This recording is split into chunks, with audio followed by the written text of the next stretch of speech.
Yeah, that was really unexpected.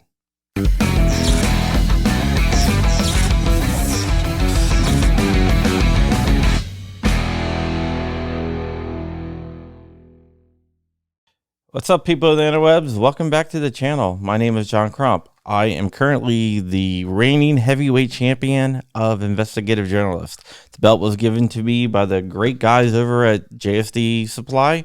Go check them out. They are awesome.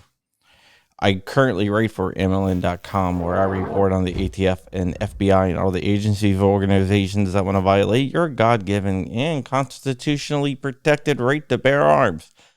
I am also a gun rights advocate serving with Gun Owners of America, your no compromise gun lobby in Washington, D.C. And most of you are here because of the whole rare breed thing. And I want to thank everyone who recommended you to come over and check me out, from Reno May to CRS to my best friend, 2A Coda Boy, Armed Scholar, and everyone else that I missed. You guys make me cry.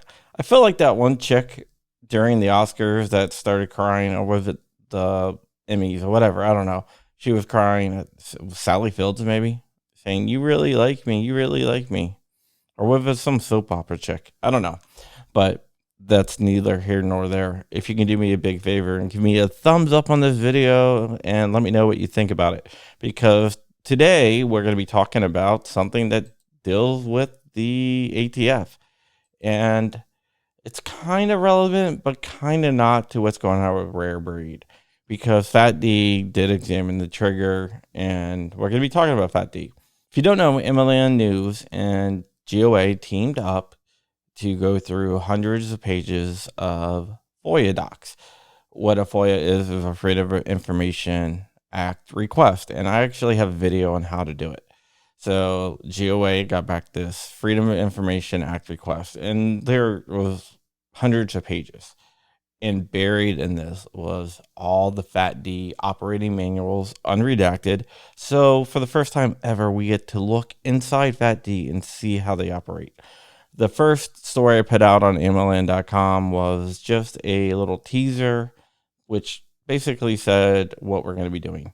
Now we're moving on to the meat of the substance. The first article I dropped was dealing with Fat D and their evidence handling. Basically, what happens, how they get the evidence, and how they handle it. And it raises several concerns, with me at least. I don't know if it will with you, but let me know down in the comments if you have a problem with this. Today, we're going to walk through what happens when a piece of evidence comes into Fat D. Fat D stands for Firearms Ammunition Technology Division. It is also sometimes referred to as FTB, which is Firearms Technology Branch. I will use those interchangeable sometimes, and so will the ATF. So just know that those two terms basically means the same thing. All right, so evidence arrives. How does evidence arrive? It arrives one of two ways. And one way is concerning, and one way is not really concerning.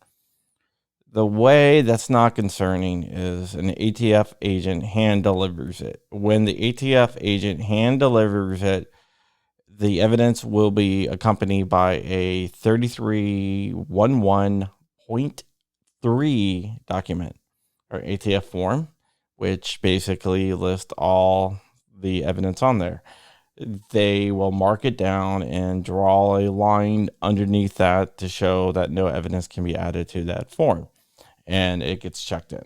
Not a big deal, right?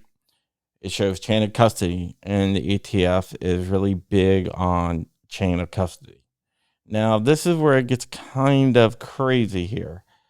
The ATF also uses common couriers. Common couriers are your FedEx, UPS, USPS, and they ship evidence that way. And when the evidence comes in, a guy who handles it is a firearms enforcement specialist. And he will take it and look at the box and make sure that it's not opened or anything else. It's not tampered with. There's no other label on there or anything else. Take pictures of everything and then open up the box, check everything in, then put it in another box and take it over to a staging area. That is very concerning, and we're going to get into why a little bit later. The FES takes it over to another agent if it is expedited, and that other agent will then start his investigation. If not, he will take it over and leave it in the staging area. That other agent is known as a FEO, Firearms Examination Officer, and they're the ones who actually do the examinations on everything, right? So the chain of custody there is very, very specific. The FES takes it, checks it into a computer system, and then looks up and sees if there is an agent already assigned to it or an officer already assigned to it, one of the examiners, one of the FEOs. If there's no FEO assigned to it, it goes to the next available FEO. And it will be hand delivered if it's expedited, like I said, or if not, it will be staged and it will wait. And it can wait up to a couple months. I know the rare breed triggers, for example, were sitting in Fat D for a couple months before they actually looked at it and determined what it was. Meanwhile, a bunch of people were spending their hard-earned money on something that the FBI, not the FBI, but ATF was going to say, hey, look, this is not good. So, yeah, it is that. Remember, don't throw away your rare breeds yet. There's a long fight ahead, and right now the cease and desist only applies to the company. It doesn't apply to anyone else. So just keep that in mind. Just wanted to get that out there. All right. So we know that it's kind of sketchy how they handle it before it comes in there. And one of the scary things is that these guys have a lot of power, the FEOs. For example, the auto keycard guy. It was an FEO that made the determination that those were machine guns. So it's kind of crazy that they have that much power, but they do. All right, now this is where it gets very interesting, and I think it gets very, very sketchy.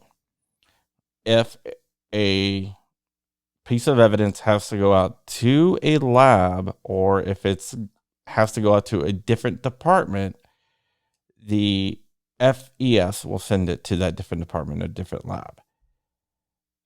But the FES will also try to reuse a box. So if they can't reuse a box, they'll put in a new box, but they try to reuse a shipping box. Now, remember when I said that they have to inspect the box to see if it's been tampered with? Reusing a shipping box would make the box look like it's tampered with. So how are the ATF guys supposed to know if it was tampered with or if another guy from the ATF just reused a shipping box? Kind of makes me wonder about the whole chain of custody thing. So is that chain of custody really never broken? Or is it broken? You got to remember, they use common carriers. And here's the crazy thing. How do they know that it wasn't tampered with? Well, they use a red marker to put a red marker on the shipping label. I shit you not. That's their control. A red marker on the shipping label. It's not like those aren't available from Staples or anything like that, or from any store, Amazon or whatnot. But yeah, so that is their method to protect the package. And it's going through common carriers. So those guys don't have government clearances or anything to handle that. That's your UPS guy. That's your postman. That is the FedEx delivery guy that delivers your Amazon packages. It's kind of crazy, right?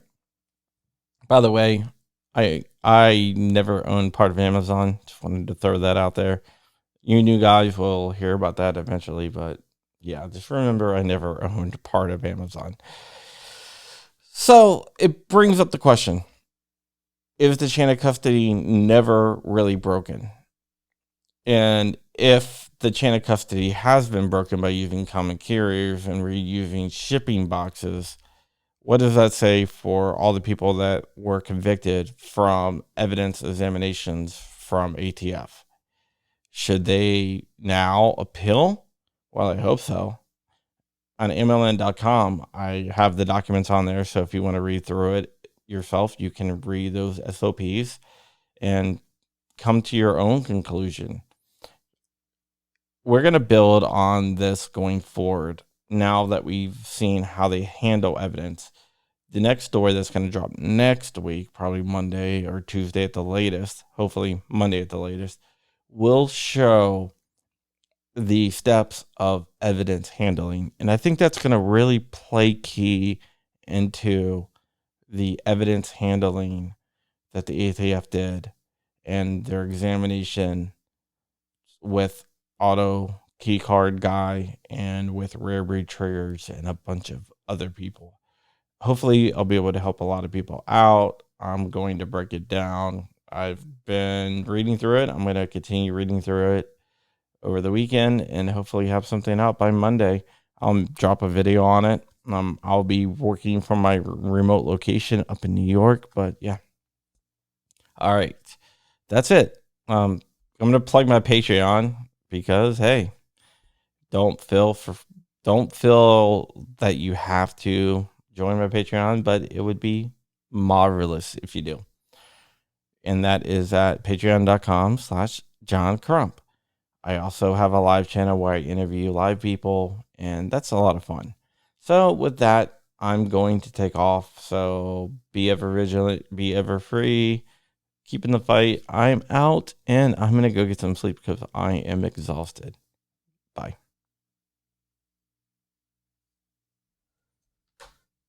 After I edit the video.